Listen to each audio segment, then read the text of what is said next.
All right, so I'm going to go in a little bit of a different direction than what we've been talking about the entire time while we're here. I chose to go with a bunch of nerd stuff, for me at least, because, well, that's a little bit of my background is doing this kind of stuff. So part of our course curriculum, we have a little bit of an install certificate, so we actually still teach Manual J. We still stick with the 7th edition because it's kind of easy and it's cheap, and we have the books, and we just kind of, don't make the students buy that 8th edition, which is like that thick, and then try to go through it and all that kind of stuff. So we just stick with the old 7th edition, but the goal here is to get them to write soft, basically, to use a software package to do this. So I'm going to kind of take y'all through how I teach it, the lesson that we kind of go through here, and then maybe you can take this back and kind of quickly run through it with your students. So why do we do this? What the heck are we doing this stuff for? This is a primer for Write Soft, like I said. It's, what we use. We try to use it at the end of the semester when the students have had a couple times to do this. So you can use this to get to the 8th edition if you want to kind of do that. There's also a sheet out there from Heatcraft if you want to do commercial boxes. And so we do that in our commercial refrigeration class. So we use this as a way to teach them that in the future, so it's not just a hard crash on that when they get there. We provide code officials with the proper documentation. There's a code out there for the state of South Carolina that says you have to have this done in order to get your CO for your house. Now, whether or not that actually happens, probably not, but at least we're trying to teach the right thing here. We're trying to do our job. So, and then of course houses are built different nowadays than they are from the 60s and 70s. If you had a Mill Hill house, if y'all kind of know what those are in your area, you kind of see the difference there. Then I take the students through this right here.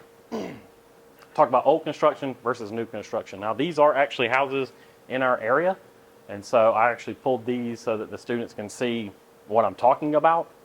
I'll tell you that old construction house is a split level, built in the 80s, built to the codes in the 80s, so it was nice and new then, but it has basically 2 systems on it. This new house is built in a very affluent area near our university, and in that subdivision, everything was built super tight, way past code, because it was one of the selling features and draws to that community. Those houses use anything from 1.5 tons to 2.5 tons, depending on the size. They have enclosed crawls, sealed off attics. Everything's 2x6 walls with spray foam insulation to the max. Those houses actually require forced ventilation. They actually have to have outside air brought in because they're just so tight. Everything's siliconed up, basically. I've been able to look at those houses, and they're pretty special. So you only need a 2.5 ton for that house, though. These are the same size. They're the same square footage. It's just they're built different. So if you go in with your old school rules of thumb that everybody used to use, you would have a massively oversized unit. And so we're trying to teach students that you can't really do that necessarily today. That's not good practice.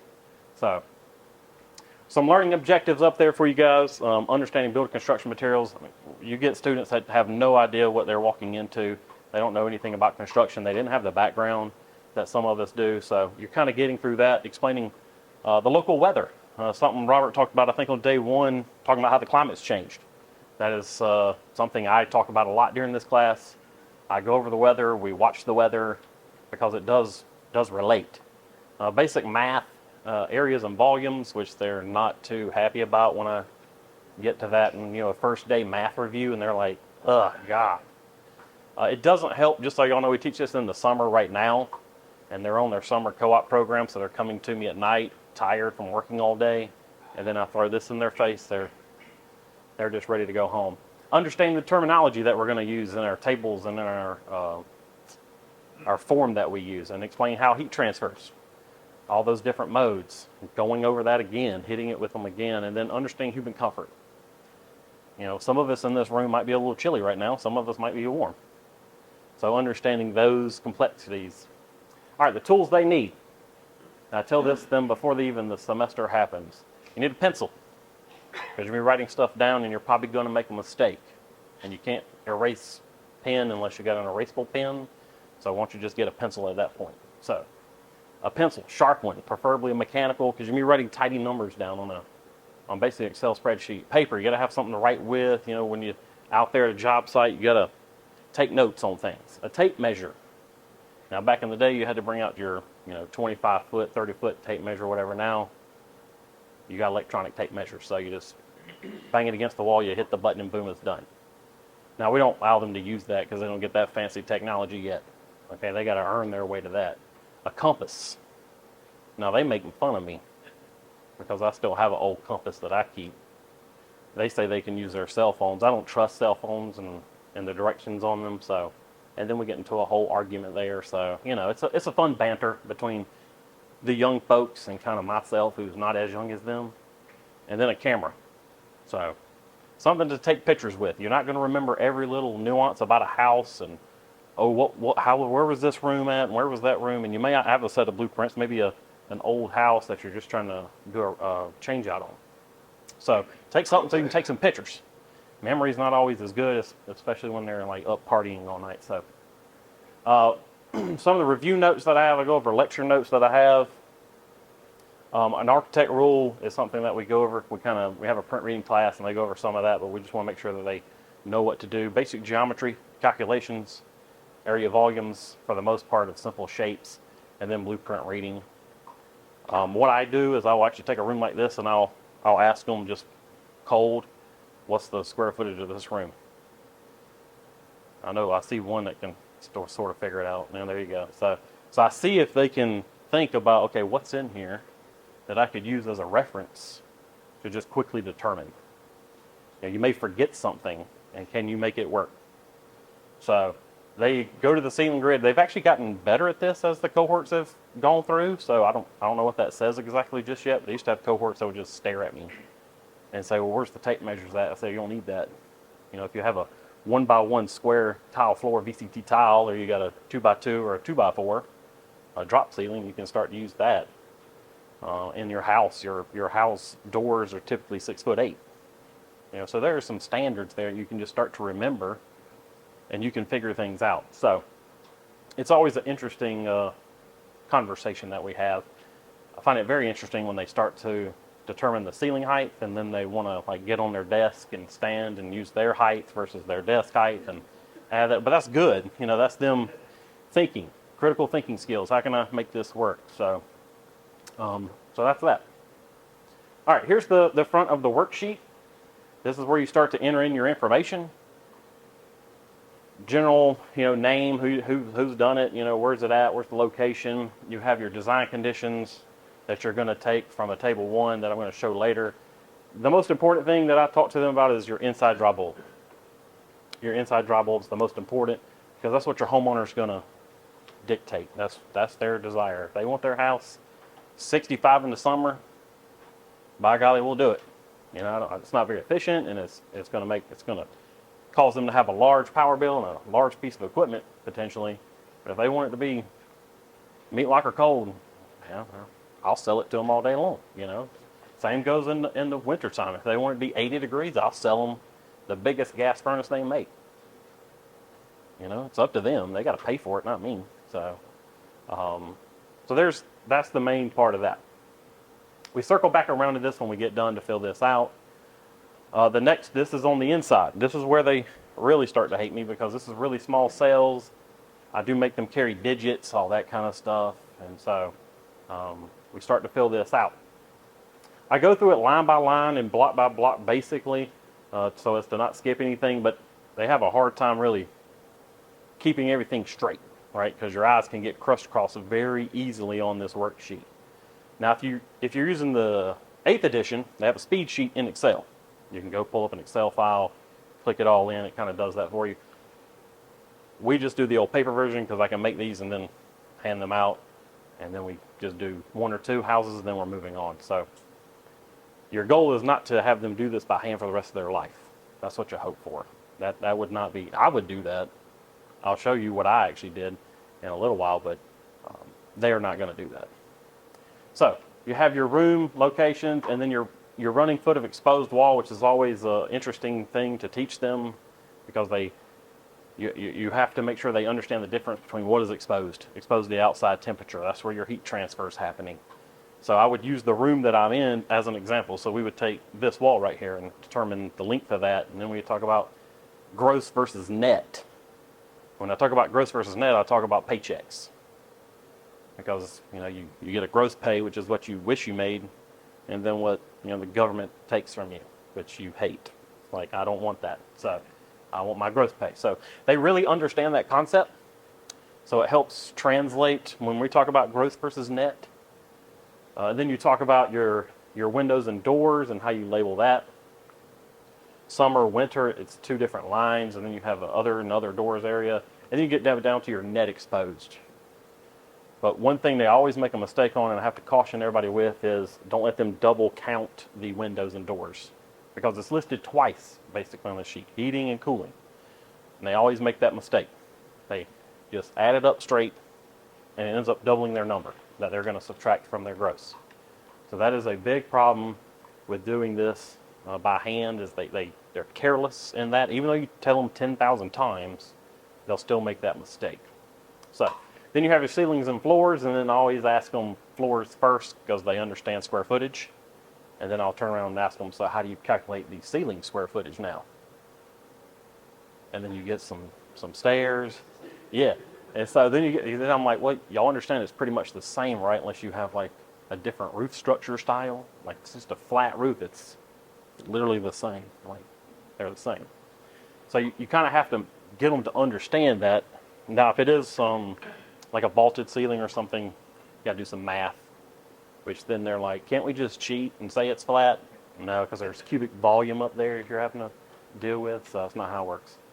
So infiltration HTM is at the bottom, and that's a calculation you're going to do on the back side, which is right here. You have a procedure A through D, and it's your winter and summer infiltration, your latent infiltration, and infiltration comes from any penetrations. The windows, if you had a door, where are you leaking at? That's the air that you're having to now deal with and cool and bring down the temperature. And so in a mill hill house, you might have more cooling power going to that leaky floors and leaky windows that you can see straight down to the dirt, compared to that new house that I showed that has spray foam insulation and silicone everywhere. Everything's tight as can be. So the tables, this is what the tables look like. This is table 1. This is your weather information essentially, and we go through all the columns here, winter and summer, and kind of talk to them about what each one of those means. And the interesting thing is this is changing. If you go find the newest data, it is changing. So it is a way to prove that weather is changing. Because this here information is from, I think, the 90s, if I remember correctly. So if you find an 8th edition, or if you use the right soft stuff, it has different numbers. And so I use that to my advantage to kind of get them to understand that weather is changing, that things are happening. So we go through this in good detail. And like I said, this is when I start bringing up the weather and watching the weather and understanding what they're telling you with weather. Because I don't know where the students might go to. I mean, I had one student that moved to Florida. He's in Florida now because there's so much business down there. So that's where he went. So this is table 2. This is the winter information. And again, it's your HTMs at top. That's heat transfer multipliers. You have your U value. We go over U values, K values, R values, what those are, how those work, how they're all correlated. Then we talk about how you actually calculate these numbers using that U value and that winter temperature difference. And the winter temperature difference comes from what the homeowner says they want it and what that table tells you. So you kind of can just cross-reference for your giving area. For us, we typically just use 50, and then we pick construction information to go through. And this is the summer window information here.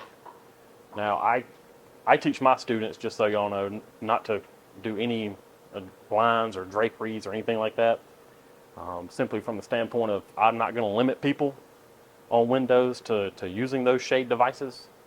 I give them the instance of if somebody built a lake house and they had this type of back wall to their lake, I'm assuming they want to see the lake 24/7, because if they live on the lake, they probably can't afford to have that window be completely, unobstructed. So just go with it that way. And if people want to put shades on and want to do blinds, then they can, and it'll just help out a little bit. So that's what I tell my guys. And then, you may live in different climates and have different things. So that's just like with shade with trees. Somebody may come in and decide to just clear cut, take all the trees out. They don't want to deal with the limbs and the leaves and all that kind of stuff. So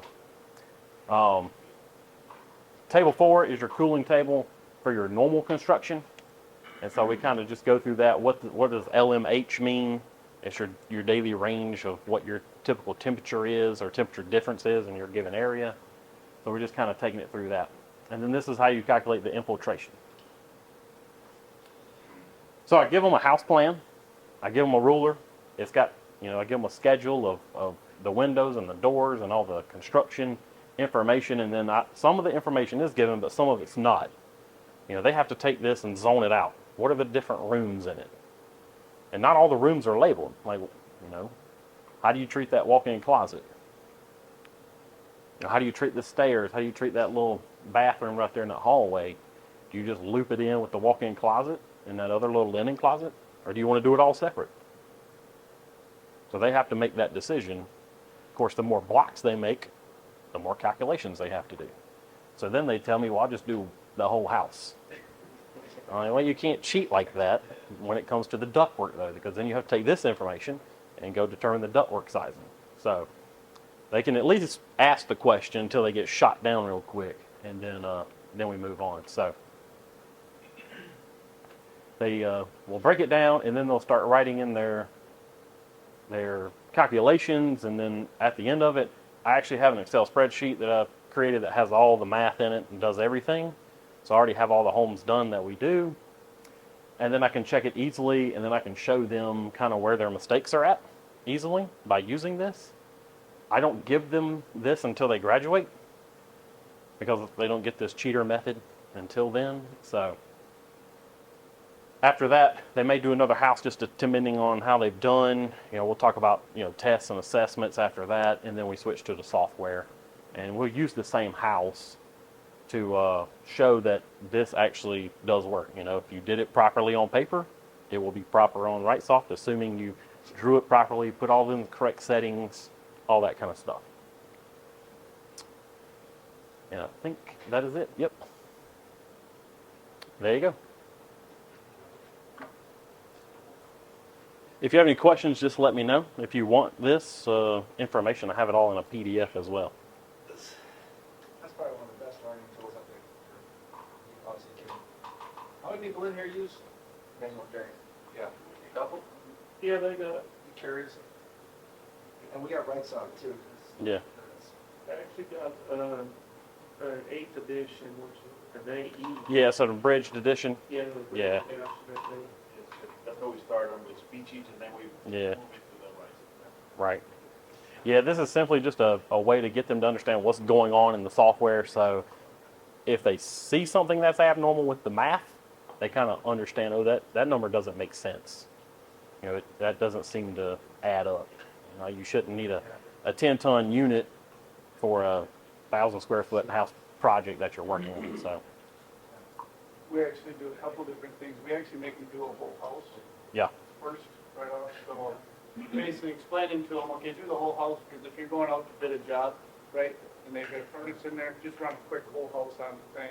Yeah. So we have them do a whole one room, basically, and then we have them take and break it down and see how close they are to each other. Mhm. And then we also make them use the Wisconsin code yeah, for our inside-outside blank conditions. okay, We don't even, we go through table 1, so we're like, table 1 means nothing to us if we're in Wisconsin, because we have to use Wisconsin code. So we make them look up the code, and Yeah. make them go through the code and find all of that information. But yeah, the place I got it's up by Wisconsin. But I use the stove load on the low roof hmm to be my insulation for the ceiling. There's no insulation up there at all. yeah, There's nothing in the walls, negative point, little holes. yeah. That's the thing that you also have to teach them is, you got to find out what might be there. Yeah. What you're gonna have to go underneath the house if it's already built.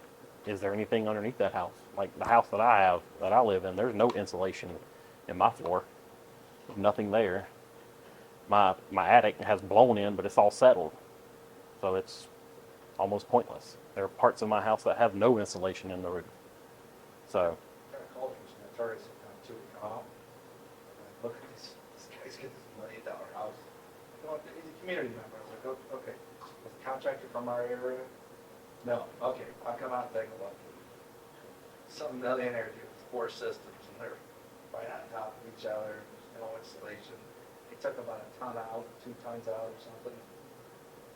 But once the lawyers come in, see you later. Not talking to them. Yeah, and Right Stuff has the Right J Mobile. mhm. I use Yeah. that. You know, I show them. I mean, I don't make them. I buy it for myself because I use it for my For your business. Yeah. But I show the students that just go to the house, just draw the house, and it kind of gives you the load. Right. So a lot of times, one of the things that we find, and for sure, a lot of people, we're always oversized. Where I'm at, I mean, you go to the house, see the little tiny house, and then doors are slamming and everything. Yeah, Like, yeah. okay, I don't need to tell you, but yeah, I think you're oversized. Yeah, if you have the ability, try to partner with somebody. We used to do a project at the end of the year and go to somebody's house and actually I'd break them up into teams. I typically use my dean's house because she has a pretty big house. I mean, it makes for a great project house because I can split them up by floors, and then they have to go and measure the house and do their floor and come back and put it in Right Soft, do the paper version, validate, and then present it to her as to what she has, and then what does she actually have versus what did you actually determine she needs. So if you have that ability, that's a great assessment that you can do at the end of the semester as a kind of a capstone type thing. We haven't done that the past few years just because the pandemic. We don't want to go into somebody's house with 20 students. That's just not going to happen. So You get hit up by all your students, the size they've got for it. honestly, no, they haven't. I don't know why they don't want to do that, but I did actually make them do that this semester as part of yesterday's assignment since I wasn't in class. They have to come back next week and have all their measurements done because I want them to do their own house. So, You yeah. make them go to the registry. I don't- no, See, we're required, the state of Wisconsin Yeah. requires building a house, they have to do a Yeah. res check. So what we do is we take the same house, we do it Right Soft, we do res check, and then you compare what the government says and what Mhm. Right Soft, and usually yeah, the numbers yeah, are a little out of whack. they don't match up. They have so much ventilation and, I should say, they have so much infiltration built into the res check that it's insane. It's like they're running an average or a 4 house, Yeah, so I've dealt with it some, but numbers are. not a lot. What do you, how do you estimate air infiltration? You do a blower door? No, we just use that table 5. We just look at how and when the house was built, and go by that poor, good, or best option. I do Does it work tell pretty them. well in your area? It seems to work okay. I mean, I do tell them you can do a blower door test if you want to actually get the actual number, and if they need to borrow a blower door, we actually have one. But we don't really get into it. We don't have a lot of time to get into this. It's just a summer 10-week course. We only meet once a week, so it's a very quick, fast-paced thing. So Yeah, and new construction, at least in South Texas, that's part of the yeah, requirement. They have to do a blower door test, some kind of patch. Mhm. Before it wasn't required by now, but that falls under the general contractor. yeah, blower door, maybe a duct blaster test to check out the duct. So this is a summer course, Mhm. and so is it like a course to bring people into your program? Is that its function, or where does it fit in the curriculum? Yeah, so it's a third semester course. So all these students have already been with us for a year. Now there are no prerequisites really to get into these summer courses. So students who come in this want to start in the summer, they could, but then they'd be kind of off sequence a little bit. They'd miss that summer when they hit it. So it's just really it's part of our installation certificate that we have, our installer certificate. So that's really where it lies in. So they've had a lot of prior knowledge pumped into them, so we can kind of skip some things. Like with the heat transfer stuff, it's very fast and just a quick refresh because they haven't had it since the beginning of spring. And what do they really remember after a test? So they just learn it for a test and they might forget it. So yeah, it falls in the third semester. Any other questions? Alrighty then. Well, I think we're back to Robert here. Thank you. Thank you.